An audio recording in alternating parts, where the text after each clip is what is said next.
अजून फक्त 1 मिनिट कोण जॉईन होतो का बघतो आणि नंतर मग मी आजचं लेक्चर सुरू करतोय.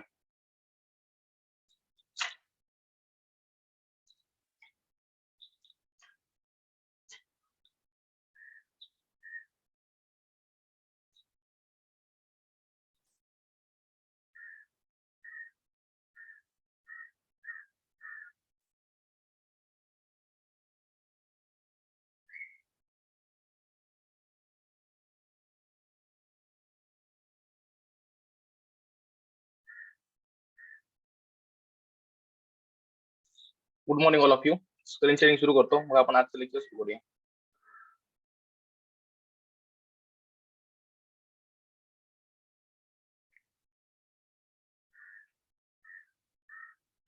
तर आपण बघतोय चॅप्टर नंबर 10, जो आपल्या सिलेबस मधील सेकंड चॅप्टर आहे. त्याचं नाव आहे डिडक्टिव्ह प्रूफ.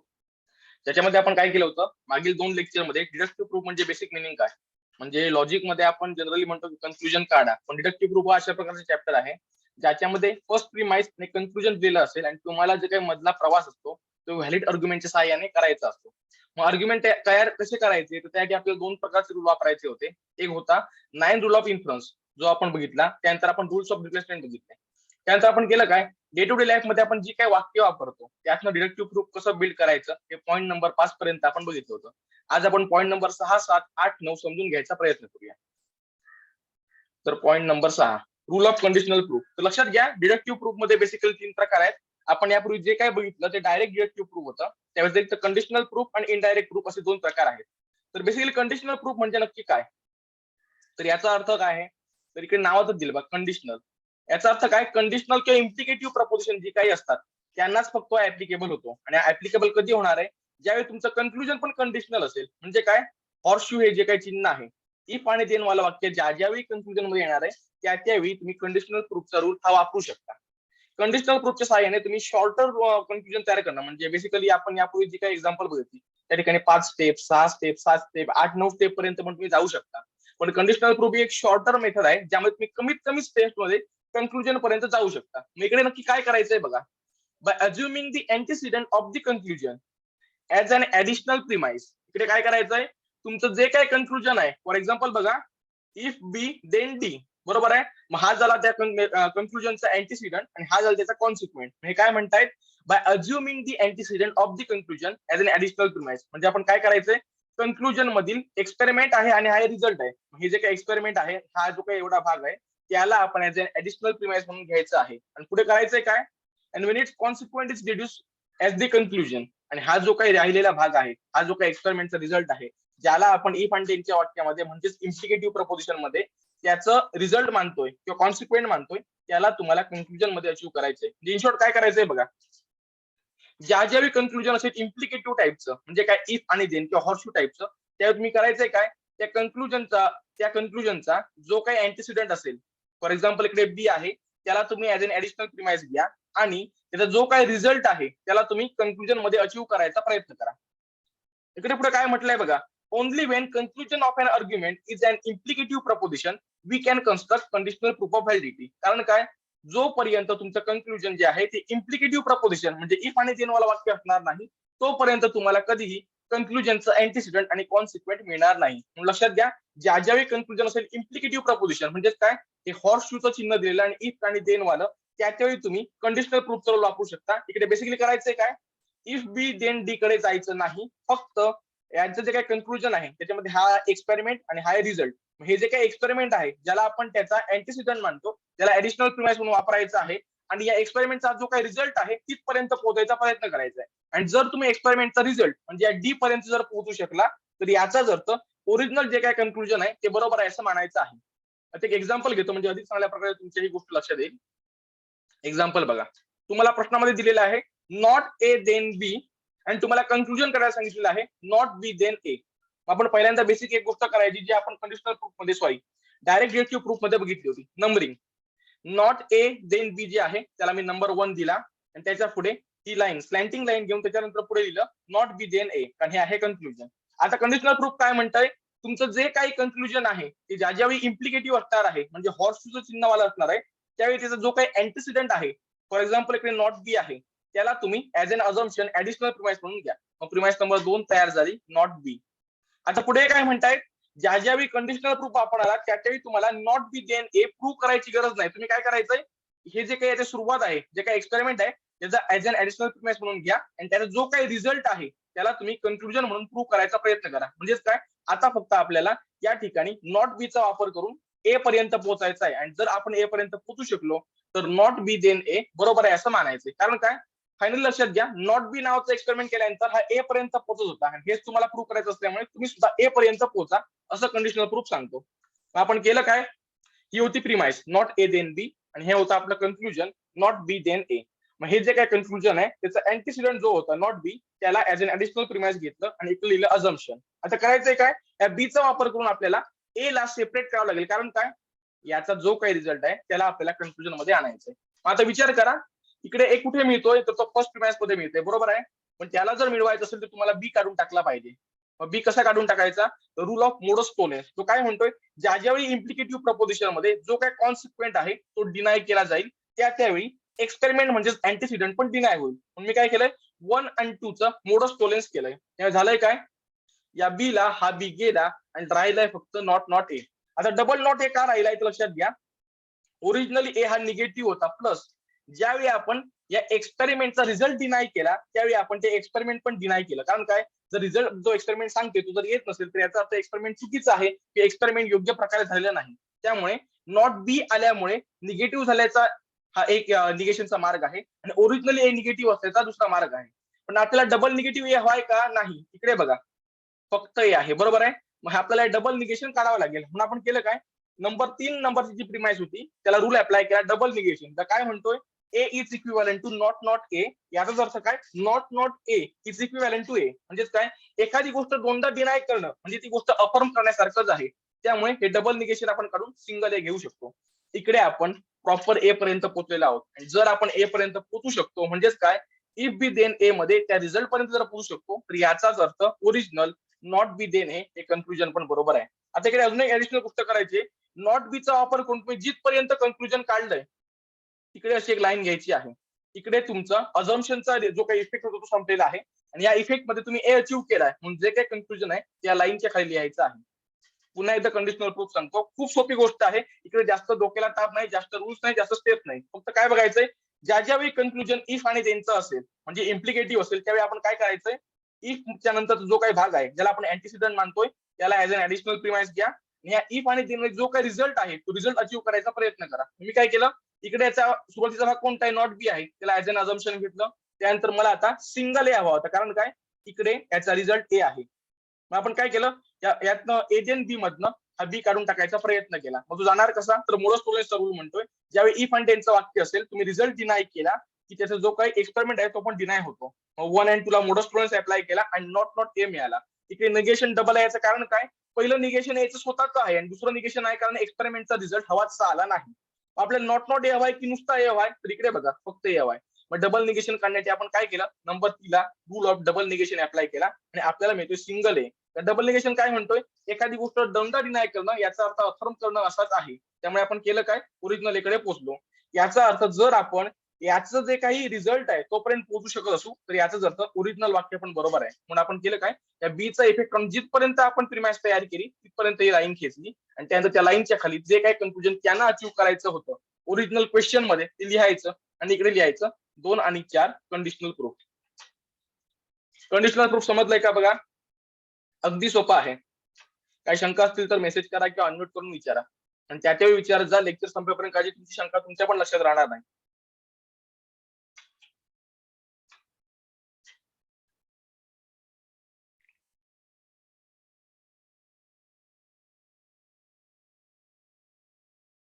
ओके, पुढे जातोय. आता पुढचा आहे इनडायरेक्ट प्रूफ. आता इनडायरेक्ट प्रूफ मध्ये काय केलं आता बघा, indirect proof of validity for an argument is constructed by assuming the negation of the conclusion as an additional premise. म्हणजे बघा, कंडिशनल प्रूफ मध्ये आपण ऍडिशनल प्रिमाइस म्हणून काय करत होतो, तर जे इफ आणि टेनचं वाक्य आहे त्यामध्ये इफ नंतर जो काही भाग आहे अँटीसिडेंट आहे तो घेत होतो बरोबर आहे. पण इनडायरेक्ट प्रूफ मध्ये आपण करायचंय काय, पूर्णच्या पूर्ण कन्क्लुजनच निगेट करून ते आपल्या फर्स्ट प्रिमाइस म्हणून घ्यायचं आहे. पुढे काय म्हटलंय बघा, from the additional premise with the original premise a contradiction is derived. याचा अर्थ काय ते तुम्हाला सांगतायत, समजा बी नावाचं कन्क्लुजन अचीव्ह करा पण तुम्ही जर ऍडिशनल प्रिमाइस नॉट बी घेतली तर तुम्ही एक कॉन्ट्रडिक्शन तयार कराल.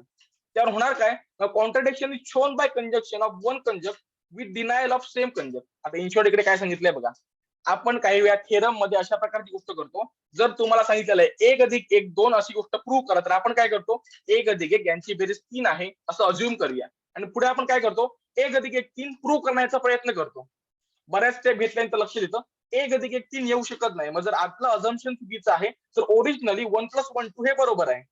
तीच गोष्ट इंडायरेक्ट प्रूफ मध्ये केली जाते. या ठिकाणी जे काही कन्क्लुजन आहे, समजा बी असेल त्याच्या विरुद्ध काय असेल, नॉट बी, बरोबर आहे. मग हा नॉट बी घेऊन एक ऍब्सर्ड रिझल्ट तयार करण्याचा प्रयत्न केला जातो, आणि ज्यावेळी लक्ष देतं इकडे कॉन्ट्राडिक्शन आहे, इकडे ऍब्सर्डिटी आहे, त्यामुळे आपलं अझम्पशन चुकीचं आहे, याचाच अर्थ काय, ओरिजिनल बी बरोबर आहे. मग ऍब्सर्ड रिझल्ट म्हणजे काय, एक्झाम्पल बघा, बी अँड नॉट बी, एकाच वेळी एखादी गोष्ट असणं आणि नसणं शक्य आहे का, शक्य नाही. आता बीचं एक्झाम्पल बघा, सूर्य पूर्वेला उगवतो, मी म्हणतोय सूर्य पूर्वेला उगवतो आणि सूर्य पूर्वेला उगवत नाही, एकाच वेळी ही गोष्ट शक्य आहे का, की तो पूर्वेला उगवतोय पण नाही पण नाही. याचाच अर्थ काय, बी अँड नॉट बी ते कॉन्ट्राडिक्टरी आहेत. अशाच प्रकारे आपण ते जे काही क्वेश्चन मध्ये जे काही प्रिमाइस असेल त्यातील एक इन्ग्रेडियंट कोणताही निवडायचा आहे आणि कॉन्ट्राडिक्शन तयार करायचं आहे. मग कॉन्ट्राडिक्शनचे एक्झाम्पल बघा, बी अँड नॉट बी, एकाच वेळी बी आहे पण नाही पण शक्य आहे का, नाही. त्यानंतर not B and not not be, आता लक्षात घ्या दोनदा नॉट नॉट आले, याचा अर्थ काय, दोनदा निगेशन म्हणजे एकदा अफर्मेशन, म्हणजे इकडे तोच रिझल्ट येईल जो आपण सुरुवातीला दाखवलेला आहे, सूर्य पूर्वेला उगवत नाही, आणि हे म्हणणं खोटं आहे की सूर्य पूर्वेला उगवत नाही. इन शॉर्ट घ्या, दोनदा नाही म्हटलं म्हणजे एकदा हो म्हणण्यासारखंच आहे. त्यामुळे पुन्हा एकदा तेच, एकच गोष्ट एकाच वेळी पूर्वेला उगवते पण आणि नाही पण, असं कधीच अशी होणार नाही. एक तर तो पूर्वेला उगवेल किंवा उगवणार नाही. आणि पुढे आहे A or B and not A or B, म्हणजे काय, तुम्ही ए किंवा बी हा ऑप्शन निवडा आणि त्याच वेळी तुम्ही ए किंवा बी ऑप्शन निवडू नका. आता एकाच वेळी गोष्ट शक्य आहे का, एक तर तुम्ही ऑप्शन निवडणार किंवा निवडणार नाही, एकाच वेळी निवडणं पण आणि न निवडणं पण शक्य आहे का, नाही. याचा अर्थ कॉन्ट्राडिक्शन आहे. इकडे आपल्याला थोडक्यात काय सांगायचं आहे, तर जे काही कन्क्लुजन ते सांगतील त्याचं कम्प्लिटली अपोजिट निगेटिव्ह कन्क्लुजन आपण एक ऍडिशनल प्रिमाइस म्हणून घ्यायचे, आणि त्याद्वारे खाली जी काही एक्झाम्पल दिली त्या प्रकारचा एखादा रिझल्ट आणायचा प्रयत्न करायचा, ज्यामुळे लक्षात येईल की कॉन्ट्राडिक्टर आहे, ही गोष्ट प्रॅक्टिकल शक्य नाही. म्हणजेच काय, आपलं अझम्पशन चुकीचं आहे म्हणून ती ओरिजिनल गोष्ट जी आहे ती बरोबर आहे. आता एक्झाम्पल घेतो म्हणजे तुम्हाला अधिक चांगल्या प्रकारे ही गोष्ट लक्षात येईल. बघा क्वेश्चन दिलाय, first premise not A or B, second premise not B, आणि कन्क्लुजन सांगितलंय नॉट ए. मग आता आपण काय करूया, बेसिकली पहिल्यांदा नंबरिंग करून घ्यायचं. First premise not A or B, second premise not B, आणि स्लांटिंग लाईन नंतर जे येते ते आपलं कन्क्लुजन आहे नॉट ए. मग इनडायरेक्ट प्रूफ काय म्हणतंय, तुमचं जे काय कन्क्लुजन आहे ते निगेट करून घ्या. आता इकडे झालं indirect proof not a. Double negation काय आलंय, ऑलरेडी ए निगेटिव्ह होता आणि आपल्याला अजून एक निगेशन करायचंय, मधला नॉट ए. आता आपल्याला करायचंय काय, कॉन्ट्राडिक्शन तयार करायचं आहे. मग याच्यासाठी आपल्याला काय लागेल, अजून एक ए लागेल, बरोबर आहे. कारण बघा कॉन्ट्राडिक्शन म्हणजे काय, बी अँड नॉट बी किंवा not B and not B, A or B and not A or B. आता इकडे ए बी आहेत म्हणून ए बीच आणले पाहिजे असं काही नाहीये, याऐवजी कोणताही अल्फाबेट असू शकते. एक्झाम्पल मध्ये सांगायचं काय, एखादी गोष्ट असतं आणि त्याच वेळी नसणं. तर आता आपल्याला काय करायचंय, या ए सोबत नॉट ए सुद्धा आपल्याला आणावं लागेल, बरोबर आहे. पण इकडे तुम्हाला अजून सिंगल ए दिसतोय का, नाही. इकडे तुम्हाला नॉट ए ऑर बी दिसतोय. मग आपल्याला काय करावं लागेल, यातून जर तुम्हाला सिंगल ए मिळवायचा असेल तर या बीला हा बी घालवावा लागेल. आपण काय केलं, 1 and 2 ला अप्लाय केला रूल ऑफ डिसजंक्टिव्ह सिलोजिझम, जो काय म्हणतो, जर तुम्हाला व्ही म्हणजे ऑर द्वारे दोन ऑप्शन दिलेले असतील आणि जर त्यापैकी एक ऑप्शन एलिमिनेट झाला तर याचा जो काही राहतोय त्याला तुम्ही ऍज अ कन्क्लुजन घेऊ शकता. लक्ष झालं काय केलंय ते, इकडे तुम्हाला ऑप्शन होते नॉट ए किंवा बी निवडा, इकडे आणि बी डिनाय केला सेकंडने, म्हणजे झालं काय, राहिलं काय इकडे नॉट ए. आता आपल्याकडे नॉट अँड नॉट ए मिळालेला आहे. आता आपल्याला काय करायचंय, त्यांना जोडायचं आहे. कारण बेसिक रूल काय म्हणतो, कंजक्शन करा त्यांचं. रूल ऑफ आपण 3 आणि 4 साठी कंजक्शनचा रूल वापरला, नॉट ए नॉट ए. आता इकडे कॉन्ट्राडिक्शन ऑलरेडी तयार झालेला आहे, तरी पण तुम्हाला अधिक जरी गोष्ट सोपी करायची असेल तर म्हणून मी काय केलंय, रूल ऑफ डबल निगेशन होता तो अप्लाय केलाय या नॉट ए ला, आणि बनलंय contradiction not A and A. आता एकाच वेळी एचं नसणं आणि असणं शक्य आहे का, नाही. याचाच अर्थ इकडे कॉन्ट्राडिक्शन तयार झालंय, आणि जर इकडे कॉन्ट्राडिक्शन तयार होते जे प्रूव्ह होण्यासारखं नाही, तर याचा अर्थ काय, ओरिजिनल कन्क्लुजन जे आहे ते बरोबर आहे. मी काय केलंय ते समजलंय का, पुन्हा एकदा सांगतोय. इनडायरेक्ट प्रूफ मध्ये आपण काय करायचं, इकडे याला कन्फ्युजन हवं होतं नॉट ए, बरोबर आहे ना. मग आपण ऍज अन अझम्पशन याला निगेट करून एक ऍडिशनल प्रिमाइस तयार केली नॉट ए, आणि इकडे लिहिलं इनडायरेक्ट प्रूफ. यानंतर आपल्याला करायचंय काय, एखादा कॉन्ट्राडिक्टरी ऍब्सर्ड रिझल्ट तयार करायचा आहे जो प्रॅक्टिकली कधीही एक्झिस्ट करू शकत नाही, जो आपण प्रॅक्टिकली कधीही अचीव्ह करू शकत नाही. For example, not A and ए. एकाच वेळी ए नावाची गोष्ट आहे आणि त्याच वेळी ती गोष्ट नाही. शक्य आहे का? नाही. मग अशा प्रकारचं कॉन्ट्रडिक्शन आता मला अचीव्ह करायचं होतं. माझ्याकडे नॉट ए मिळालेला होता, बरोबर आहे. पण मला याच्यासोबत कंजक्शन करण्याची अजून एक याची गरज होती. मग मी काय केलं, ही दोन वाक्य कन्सिडर केली. तर तिकडे आपल्याला नॉट ए ऑर बी आणि नॉट बी दिसतोय. आता जर मला बी काढून टाकायचं असेल तर डिसजंक्शनच्या संदर्भात जो काही रूल आहे, कारण इकडे व्हीचा अर्थ ऑर होतोय, तो मला वापरला पाहिजे. मग डिसजंक्शनचा बेसिक रूल काय म्हणतोय, जर तुम्हाला दोन ऑप्शन दिलेले आहेत आणि त्यातील एखादा ऑप्शन डिनाय झाला तर दुसरा ऑप्शन जो आहे तो आपण ऍज अ कन्क्लुजन घेऊ शकतो. मग 1 मध्ये ऑप्शन बघा ए आणि बी होते आणि 2 मध्ये ऑप्शन आहे नॉट बी. मग याचा अर्थ काय, बी ला बी जाईल आणि नंबर 4 मला नॉट ए मिळाला. आता आपल्याला करायचंय काय, कॉन्ट्रडिक्शन कधी तयार होईल, फक्त नॉट ए ठेवून कॉन्ट्रडिक्टरी होणार आहे का, किंवा नॉट ए ठेवून कॉन्ट्रडिक्टरी होणार आहे का, नाही. तर तो विरोधाभास मला एकाच वाक्यात आणावा लागेल. मग जोडण्यासाठी मी काय केलं, 3 आणि 4चं केलं रूल ऑफ कंजंक्शन. मग बनला नॉट ए अँड नॉट ए. आता या ठिकाणी ऑलरेडी कॉन्ट्रडिक्शन आहे का, नॉटचा अर्थ ऑफर करणं एखादी गोष्ट असा होतो. तरी पण अजून ती गोष्ट सिम्प्लिफाय करण्यासाठी मी काय केलंय, सिम्प्लिफिकेशन अजून होण्यासाठी मी डबल निगेशनचा रूल फक्त नॉट एला अप्लाय केलाय. आता बनतोय नॉट ए अँड ए. म्हणजेच काय, एकाच वेळी ए आहे पण आणि ए नाही पण, जी गोष्ट शक्य नाही. याचाच अर्थ काय, आपलं अझम्पशन चुकीचं आहे आणि आपलं संपूर्ण अझम्पशन म्हणजे स्टेप नंबर 3 ते 6 सगळ्यात चुकीचे असल्यामुळे नॉट ए हे ओरिजिनल कन्क्लुजन बरोबर आहे. इनडायरेक्ट प्रूफ समजलंय का बघा. काही शंका असतील तर ताबडतोब मेसेज करा किंवा अनम्यूट करून विचारा.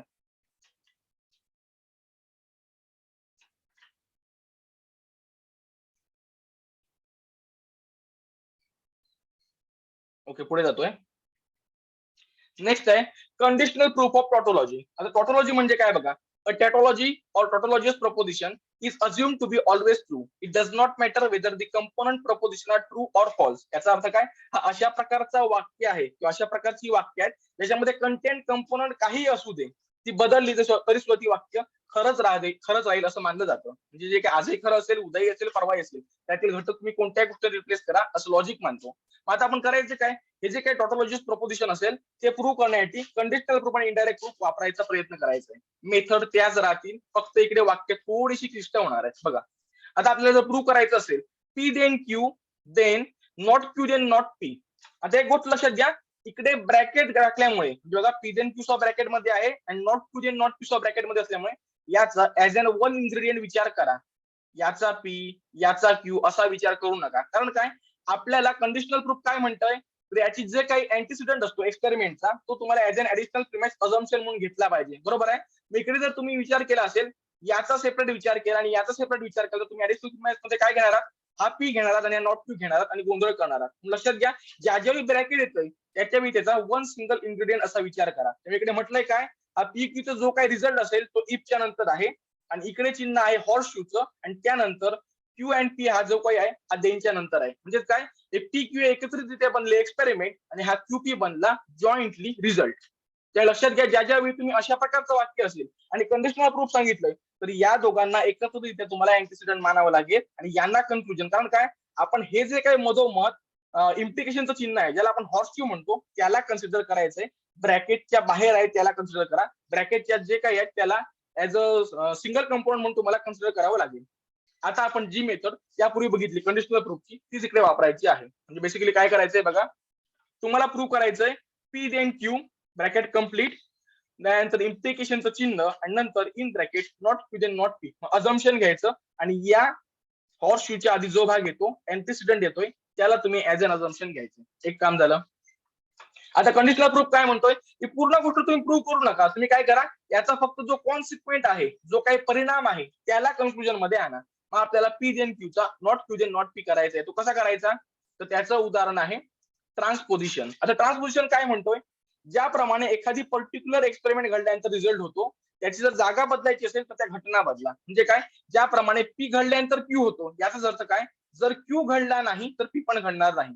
आता याचं एक्झाम्पल बघा, पीचं एक्झाम्पल आहे टेम्परेचर मायनस होणं आणि क्यूचं एक्झाम्पल आहे पाण्याचा बर्फ होणं, पाणी गोठणं. म्हणजे लक्षात येतंय, ज्या ज्यावेळी टेम्परेचर मायनस मध्ये जाणार आहे त्या त्यावेळी पाणी गोठणार आहे. इफ पी देन क्यू, बरोबर आहे. मग यांची जागा बदलायची आपण काय करायचंय, ज्या ज्यावेळी पाणी गोठत नाही त्या त्यावेळी टेम्परेचर मायनस मध्ये जात नाही. Not Q then not P. आलं लक्षात काय केलंय ते. ट्रान्सपोजिशन काय म्हणतोय, जर एक्सपेरिमेंट आणि रिझल्टची जागा बदलायची असेल तर काय म्हणायचंय, ज्या ज्यावेळी रिझल्ट येत नाही त्या त्यावेळी तुम्ही एक्सपेरिमेंट केलं नाही. झाला, नॉट क्यू नॉट पी. बरोबर आहे, हेच तुमच्या कॉन्सिक्वेंट मध्ये होते. याचाच अर्थ काय, जर तुम्ही अँटीसिडंटचा वापर करून त्याच्या रिझल्ट पर्यंत पोहोचू शकला तर याचाच अर्थ आहे ओरिजिनल वाक्य किंवा ओरिजिनल जे काही कन्क्लुजन प्रूव्ह करायचं होतं ते बरोबर आहे. म्हणून मी काय केलं, तिकडे या पी देन क्यूचा इफेक्ट संपला, तिकडे अशी एक लाईन मारून याचा इफेक्ट संपवलाय. त्यानंतर लिहिलंय 1 and 2 कंडिशनल प्रूफ आणि जे काही कन्क्लुजन होतं ते लिहून काढलंय. काय केलं लक्षात आलंय का बघा, तिकडे फक्त घटक वाढले.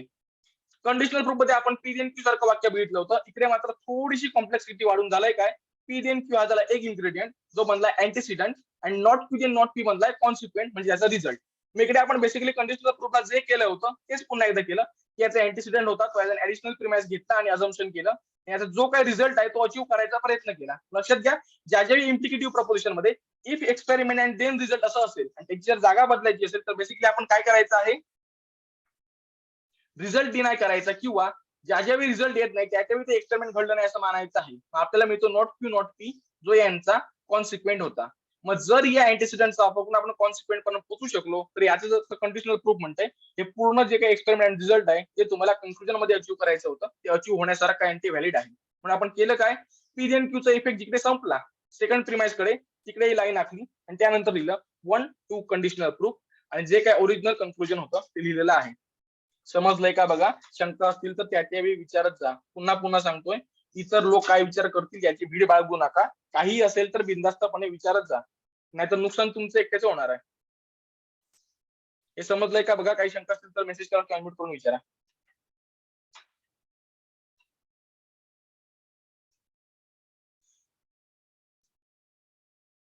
ओके, पुढे जातोय. आता इनडायरेक्ट प्रूफ ऑफ टॉटोलॉजी. आता इकडे काय करायचंय, टॉटोलॉजीचे जे काही प्रपोजिशन असतील त्यांचं इनडायरेक्ट प्रूफ द्वारे प्रूव्ह करायचा प्रयत्न करायचा आहे. म्हणजेच काय करायचंय बघा, इकडे तुम्हाला कन्फ्युजन होय, not not A is equivalent to A. आता लक्षात घ्या, ज्या ज्यावेळी या 3 लाईन येतात त्यावेळी लक्षात घ्यायचं हे प्रपोजिशन आहे बाय कंडिशनल प्रपोजिशन. आता बाय कंडिशनल आणि इम्प्लिकेटिव्ह मध्ये फरक काय, तर इम्प्लिकेटिव्ह मध्ये एक्सपेरिमेंट आणि result, if that particular experiment has taken place then particular result will also take place. याचा अर्थ काय, एक्सपेरिमेंट झालं की रिझल्ट येणार. या ठिकाणी होतंय काय, एक्सपेरिमेंट रिझल्ट कडे बोट दाखवायचं काम करतंय, पण ज्या ज्यावेळी बाय कंडिशनल प्रपोजिशन असतं त्यावेळी ते दोन्ही घटक एकमेकाकडे बोट दाखवायचं काम करतात. फॉर एक्झाम्पल बघा, एखाद्या त्रिकोणाचे सर्व कोण जर समान असतील तर याचा अर्थ त्याच्या सर्व बाजू समान असणार आहे. त्याचप्रमाणे ज्या ज्यावेळी एखाद्या त्रिकोणाचे सर्व बाजू समान असतील त्यावेळी सर्व कोण समान असणार आहेत. म्हणजे इकडे होतंय काय, बाजू समान आहे तो सर्व कोण समान असण्याकडे बोट दाखवतोय, अरे सर्व कोण समान आहे तो बाजू समान आहे त्यांच्याकडे बोट दाखवतोय. तेव्हा होतंय काय, एक सर्कल तयार होतोय, हा इम्प्लाय करतोय याला आणि हा इम्प्लाय करतोय याला. अशा प्रकारे ते एकमेकांना इन सर्कल इम्प्लाय करत राहतात, म्हणून आपण बाय कंडिशनल प्रपोजिशन म्हणतोय. आता हे कन्क्लुजन तुम्हाला अचीव्ह करायला सांगितलंय. मग इनडायरेक्ट प्रूफ काय म्हणतोय, कन्क्लुजन आहे त्याला डिनाय करणे ऍडिशनल प्रिमाइस घ्या आणि ऍब्सर्ड रिझल्ट पर्यंत पोहोचण्याचा प्रयत्न करा. मग आपण काय केलं, इनडायरेक्ट प्रूफ म्हटलं आणि हे जे कन्क्लुजन नॉट नॉट आहे याला ब्रॅकेट टाकून बाहेर निगेशनचं चिन्ह टाकलं. म्हणजेच काय, आता कन्क्लुजन निगेटिव्ह झालेलं आहे. आता पुढे आपल्याला काय करायचंय बघा, तर ऍब्सर्ड रिझल्टचा अर्थ काय, ए अँड नॉट ए. म्हणजेच काय, एकाच वेळी ए असणं आणि त्याच वेळी ए नसणं ही गोष्ट शक्य नाही. याचा अर्थ ओरिजिनल वाक्य बरोबर असणार किंवा ओरिजिनल कन्क्लुजन बरोबर असेल. पण आता इकडे प्रॉब्लेम काय बघा, ही आहे बाय कंडिशनल, इकडे या 3 लाईन आहेत. मग तुम्हाला काय करावं लागेल, पहिल्यांदा 3 लाईन तुम्हाला घालवायला लागतील. मग आपण केलं काय, बाय कंडिशनलचा बेसिक मिनिंग काय हा आपल्या रूल ऑफ इक्विव्होकेशन सांगतो, की ज्या ज्याही प्रपोजिशन असेल बाय कंडिशनल लक्षात घ्यायचंय, पहिला घटक दुसऱ्याला इम्प्लाय करेल आणि दुसरा घटक पहिल्याला करेल. म्हणून आपण केलंय काय बघा, in bracket not not A implies A and A implies not not ए. लक्षात आलंय, बाय कंडिशन असल्यानंतर ते एकमेकाकडे पॉईंट आउट करतोय, एकमेकांकडे बोट दाखवतात. म्हणून आपण केलं काय, पहिला इन्ग्रेडियंट दुसऱ्याला इम्प्लाय करतोय, म्हणून मी म्हणतोय not not A implies A and A implies not not ए. एक काम झालं, हे चिन्ह गेलं. आता आपल्याला इकडे दिसतंय की निगेशन जास्त झालंय. मग आपण काय करूया, यालाच डबल निगेशनचा रूल अप्लाय केला. आता लक्षात घ्या, डबल निगेशन अप्लाय करताना मला यांना निगेटिव्ह बनवायचं नाही, कारण ऑलरेडी बाहेर निगेशन आहे. म्हणून मी काय करतोय, डबल निगेशन फक्त नॉट नॉट ए जे आहे दोन्हीकडे त्यांनाच अप्लाय करतोय. त्यामुळे आता बनतंय काय बघा, निगेटिव्ह इन ब्रॅकेट त्याच्या आत अजून एक bracket A then A and A then A. झालं. आता आपल्याला करायचंय काय, आपल्याला 4 ए हवेत का, नको 2च हवेत. मग आपल्याला एक कमी करायचंय. मग आपण रूल ऑफ टॉटोलॉजी वापरतो. आता एक गोष्ट लक्षात घ्या, हे ब्रॅकेटच्या आत आल्यामुळे हा एक घटक आहे असं अज्युम करा. हा एक घटक आहे आणि हा एक घटक आहे. मग टॉटोलॉजीचा रूल काय म्हणतोय, एखादी गोष्ट जर ओरिजिनली बरोबर असेल, फॉर एक्झाम्पल जर ए ओरिजिनली बरोबर असेल तर त्याचं कंजंक्शन ए अँड ए करणं पण व्हॅलिड असेल. त्याचप्रमाणे डिस्जंक्शन ए और ए करणं पण व्हॅलिड असेल. कारण काय, ओरिजिनली एखादी गोष्ट जर खरी आहे त्याला तुम्ही डबल करा, त्याला त्याचाच ऑप्शन द्या, त्याला त्याच्याशी जॉईन करा, काही फरक पडत नाही. मग त्याचप्रमाणे ए जर व्हॅलिड असेल म्हणजे आता हा जो काही ब्रॅकेटमध्ये आहे याला एक सिंगल कंपोनंट आहे असं गृहीत धरा, तर हा घटक दोनदा रिपीट केलेला आहे, याचा अर्थ काय, यापैकी एकदा व्हॅलिड असला पाहिजे आणि याला दोनदा रिपीट करून सुद्धा अर्थात बदल होत नाहीये. मग इकडे आपण करायचंय काय, जर आपण मानतोय की A is equivalent to A and A, मग याचेच अपोजिट काय, A and A is equivalent to A. आपण केलं काय, या दोन ब्रॅकेटचं एक ब्रॅकेट केलं. पुन्हा एक गोष्ट सांगतोय, हे ब्रॅकेटमध्ये ए देन ए आल्यामुळे यांना एक घटक आहेत असं अज्युम करा, तरच तुम्हाला समजेल. एखादा घटक जर ओरिजिनली खरा असेल तर त्या घटकाचं त्याच्याशीच कंजंक्शन करणं हे सुद्धा व्हॅलिड आहे, कारण काय अर्थामध्ये काही फरक पडत नाही. इकडे ऑलरेडी आपल्याला कंजंक्शन दिसतंय, A then A and A then A, बरोबर आहे. मग ए देन ए जर व्हॅलिड असेल तर त्यापैकी कोणताही घटक तुम्ही ऍज अ कन्क्लुजन घेऊ शकता. टॉटोलॉजी वापरला आणि आपल्याला मिळतोय नॉट ए देन ए. आता आपल्याला एक गोष्ट लक्षात आली असेल, आपल्याला जर कॉन्ट्राडिक्शन ऍब्सर्डिटी जर तयार करायची असेल तर ए आणि ए पाहिजे, पण लक्षात घ्या इम्प्लिकेटिव्ह प्रपोजिशन करणं कधीही आपण इकडे पोहोचू शकत नाही. त्यामुळे आपण अजून एक स्टेप घेतली, ती होती याला डिस्जंक्टिव्ह प्रपोजिशन करणं. मग ते कसं करायचं, तर रूल ऑफ इम्प्लिकेशन हा काय म्हणतोय, ज्यावेळी एखादा एक्सपेरिमेंट आणि रिझल्ट असेल त्यावेळी दोनच शक्यता संभवतात, एक तर जो काही रिझल्ट आहे तो येईल किंवा तुमचं एक्सपेरिमेंट खोटा आहे ते सिद्ध होईल, बरोबर आहे. कोणत्या एक्सपेरिमेंट मध्ये हेच शक्यता असते, एक जर तुमचा एक्सपेरिमेंट सक्सेसफुल झाला तर तुम्हाला जो काही हवा तो रिझल्ट येऊ शकतो, किंवा जर एक्सपेरिमेंट अनसक्सेसफुल झालं, रिझल्ट आला नाही तर एक्सपेरिमेंट खोटा सिद्ध होईल. तीच गोष्ट इकडे केलेली आहे. ए देन ए मधनं दोन रिझल्ट येऊ शकतात. आता इकडे एक गोष्ट लक्षात घ्या, इकडे ए आणि ए आल्यामुळे कन्फ्युजन होते, बाकी काही नाही. मग इकडे याला एक्सपेरिमेंट माना, याला रिझल्ट माना. मग याच्यामधनं इम्प्लिकेशनचा रूल म्हणतो दोनच पॉसिबिलिटी आहेत, एक तर रिझल्ट अचीव्ह होईल म्हणून इकडे ए आलाय, किंवा एक्सपेरिमेंट खोटं सिद्ध होईल म्हणून नॉट ए. मग अशा प्रकारे इम्प्लिकेशनचा रूल मी फोर्थ प्रिमाइसला अप्लाय करून मला मिळतोय नॉट ए ऑर ए. झालंय काम.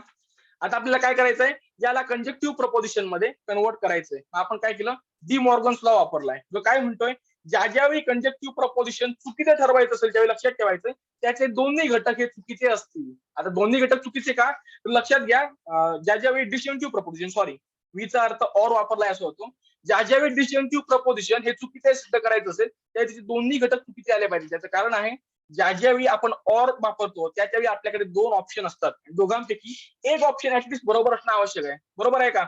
एक्झामच्या वेळी ज्यावेळी तुम्हाला आम्ही एमसीक्यू विचारतो, त्या एमसीक्यू मध्ये 4 पर्याय असतात, पण एक्सपेक्टेड काय असतं, ते 4 पैकी कमीत कमी एक बरोबर असणं, बरोबर आहे. पण विचार करा, जर तो एमसीक्यू चुकीचा आहे हे जर तुम्हाला सिद्ध करायचं असेल आणि तुम्हाला जर मार्क मिळवायचे असेल तर तुम्ही काय दाखवलं पाहिजे, त्यापैकी एकही पर्याय याला ऍप्लिकेबल होत नाही, सगळे पर्याय चुकीचे आहेत. कारण काय, आमचा बेसिक रूल आहे at least one must be true, पण तुम्ही काय दाखवायचंय, काहीच बरोबर नाही तरच तुम्हाला मार्क मिळते. तीच गोष्ट इकडे आहे. ए और ए हे जर वाक्य चुकीचं ठरवायचं असेल तर या ठिकाणी याला पण चुकीचं ठरावं लागेल आणि याला पण, कारण काय at least one must be true, आणि जर काहीच ट्रू नसेल तर अशा वेळी तो डिस्जंक्शन इनव्हॅलिड मानला जातो. म्हणून आपण केलं काय, ए और ए ला डी मॉर्गन्स अप्लाय केला आणि आपल्याला मिळतोय नॉट ए अँड नॉट ए. आता याला निगेशन मिळते, त्याचं कारण काय, दोघे जण पण चुकीचे पाहिजे. मग इकडे हा चुकीचा होता का, नाही, याला मी नॉट ए केलाय. आता झालंय काय, ऑलरेडी ऍब्सर्ड रिझल्ट तयार झालेला आहे, नॉट ए अँड ए. कारण डबल निगेशनचा अर्थ एकदा अफर्मेशन होतोय, म्हणजे ऑलरेडी ए अँड नॉट ए तयार झालेला आहे. तरी पण अजून सिम्प्लिफाय करण्यासाठी मी नंबर 6 ला डबल निगेशनचा रूल अप्लाय केला आणि आपल्याला मिळतो ए अँड नॉट ए. याचा अर्थ काय, ए आहे पण ए नाही पण. आता याच्या ठिकाणी ऍब्सर्ड रिझल्ट तयार झाल्यामुळे झालंय काय, ए अँड नॉट ए, म्हणजे एखादी गोष्ट एखादी एक्झिस्ट पण करते आणि एक्झिस्ट करत पण नाही, हे शक्य नाही. याचा अर्थ काय, आपल्या सगळ्या स्टेप चुकीचे आहेत. याच्यामुळे originally not A is biconditional to a valid आहे. लक्षात घ्या काय केलंय ते पुन्हा एकदा सांगतोय, कारण थोडंसं कन्फ्युजिंग होईल, खात्री आहे कन्फ्युजिंग होणारच आहे. Not A is biconditional to A म्हटल्यानंतर आपण काय करायचंय, इनडायरेक्ट प्रूफ म्हणतोय, कन्क्लुजन जे आहे ते निगेटिव्ह करून ऍडिशनल प्रिमाइस म्हणून घ्या. आपण घेतलं negation not A then A. आता आपल्याला बाय कंडिशनलचं चिन्ह काढायचं होतं, मग आपण केलं काय, रूल ऑफ इक्विव्होकेशन वापरला आणि याची फोड करून घेतली, की बाय कंडिशनल म्हणजे काय, हा नॉट ए इम्प्लाय करेल ए ला आणि ए इम्प्लाय करेल नॉट ए ला. म्हणून आपण केलं काय, याचीच फोड करून लिहिली, not a implies A and A implies not a. आता आपल्याला एक्स्ट्रा निगेशन काढायचं होतं, मग आपण काय केलं, हा जो काही नॉट ए दोनदा आलेला आहे त्याला आपण रूल ऑफ डबल निगेशन वापरला आणि आपल्याला मिळतो A then A and A then A. आता आपण पुढे काय केलं, रूल ऑफ टॉटोलॉजी वापरला, कारण काय, एखादा घटक जर ओरिजिनली बरोबर असेल तर त्याचं त्याच्याशी कंजंक्शन केलं तर ते व्हॅलिड राहते. पण याचाच अर्थ काय, जर सेम घटकांचं कंजंक्शन झालेलं असेल तर तुम्ही काढून त्यातील एकच घटक ऍज अ कन्क्लुजन घेऊ शकता. नंबर 3 ला मी टॉटोलॉजी वापरला आणि ए देन ए मिळाला. आपल्याला ए देन ए चालेल का, नाही, आपल्याला पाहिजे कंजक्टिव्ह, बरोबर आहे. मग इम्प्लिकेटिव्हचं कंजक्टिव्ह कोणताही रूल करत नसते, त्यामुळे मी ऍज अ डिस्टिंक्शन करून घेतलं. ज्यावेळी एखादं एक्सपेरिमेंट असतं, ज्यावेळी एखादं एक्सपेरिमेंट असतं आणि रिझल्ट असतं त्यावेळी दोनच पॉसिबिलिटी असतात, एक तर तुम्हाला जो काही रिझल्ट हवाय तो अचीव्ह होईल, किंवा तुमचं एक्सपेरिमेंट खोटं ठरेल. त्याच पॉसिबिलिटी मी रूल ऑफ इम्प्लिकेशनद्वारे नंबर 5 ला लिहून घेतल्या की हे जे काही एक्सपेरिमेंट आहे त्याच्यामध्ये एकतर नॉट ए येऊ शकेल म्हणजे एक्सपेरिमेंट खोटं ठरू शकेल किंवा जो काही रिझल्ट आहे तो अचीव्ह होईल.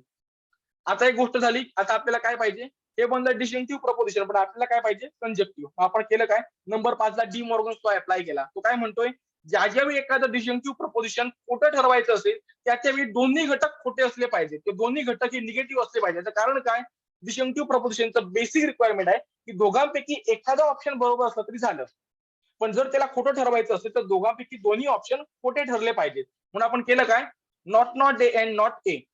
एक काम झालं. आता निगेशन तर मिळालेलं आहे पण भरपूर मिळालंय, म्हणून मी आता काय केलं, याला सिम्प्लिफाय करण्यासाठी फक्त या फर्स्ट ए ला डबल निगेशनचा रूल पुन्हा एकदा अप्लाय केला आणि आपल्याला मिळतोय ए अँड नॉट ए. आता याचा अर्थ काय, ए आहे आणि ए नाही पण. आता ही गोष्ट शक्य आहे का, एकाच वेळी ए असणं पण आणि ए नसणं पण नाही. याचाच अर्थ इकडे कॉन्ट्राडिक्शन ऍब्सोल्युटली तयार झाली आहे. आपल्या स्टेप चुकीच्या आहेत आणि याच्यामुळे इनडायरेक्ट प्रूफद्वारे not A is biconditional to A हे प्रूव्ह होत आहे. आता समजलंय का बघा? शंका असतील तर अनम्यूट करा किंवा मेसेज करून विचारा.